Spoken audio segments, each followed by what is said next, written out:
गणेश जी महाराज की जय। गणेश चतुर्थी की कहानी। भाद्रपद की शुक्ल पक्ष की चतुर्थी गणेश चतुर्थी के नाम से प्रसिद्ध है।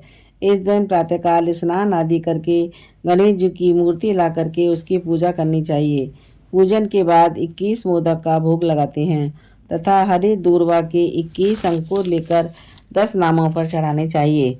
Number 1 Gatapi, number 2 Gauri Suman, number 3 Aghnashak, number 4 Ek Dant, number 5 Ishputra, number 6 Sarvasiddhiprad, number 7 Vinayak, number 8 Kumar Guru, number 9 इम्भव कत्राय और नंबर 10 मूषक वाहन संत। तत्पश्चात 21 लड्डुओं में से 10 लड्डू ब्राह्मणों को दान देना चाहिए और 11 लड्डू स्वयं करने चाहिए। कहानी। एक बार भगवान शंकर स्नान करने के लिए भोगवती नामक स्थान पर गए। उनके चले जाने के बाद पार्वती जी ने अपने तैन के मैल से एक पुतला बनाया जिसका नाम उन्होंने गणेश रखा। गणेश को द्वार पर एक मुद्गल देकर बिठाया। जब तक मैं स्नान करूं किसी पुरुष को अंदर मत आने देना।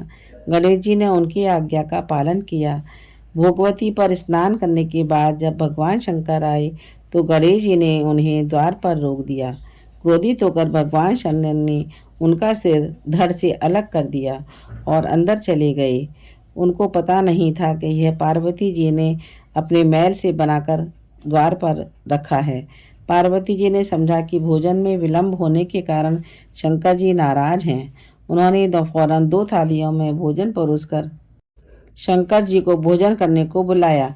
शंकर जी ने 2 थाली देखकर पूछा, दूसरा थाल किसके लिए लगाया है? पार्वती जी बोली, दूसरा थाल गणेश पुत्र के लिए लगाया है जो बाहर पहरा दे रहे थे। यह सुनकर शंकर जी ने कहा, मैंने तो उसका सिर काट दिया। यह सुनकर पार्वती जी बहुत दुखी हुई और प्रिय पुत्र गणेश जी को पुनः जीवित करने की प्रार्थना करने लगी। शंकर जी ने तुरंत के पैदा हुए हाथी के बच्चे का सिर काटकर बालक के धड़ से जोड़ दिया। तब पार्वती जी ने प्रसन्नता पूर्वक पति पुत्र को भोजन कराकर स्वयं भोजन किया। यह घटना भाद्रपद शुक्ल चतुर्थी को हुई थी, इसलिए इसका नाम गणेश चतुर्थी पड़ा। बोलो गणेश जी महाराज की जय। इस व्रत को जो महिलाएं करती हैं वह सुख समृद्धि को प्राप्त होती हैं और उनके पुत्र की रक्षा होती है। इस दिन महिलाएं रात को चांद देख करके भोजन करती हैं, सात्विक भोजन करती हैं और गणेश जी का आशीर्वाद लेती हैं, गणेश जी की आरती करती हैं। गणेश जी के इस व्रत को करने से सभी की मनोकामनाएं पूरी होती हैं और गणेश जी सबको अपना आशीर्वाद बनाए रखते हैं। गणेश जी ऐसे हैं जो बुद्धिदाता हैं, सिद्धि विनायक हैं। इस विनायक चतुर्थी की पूजा करने से गणेश जी प्रसन्न रहते हैं।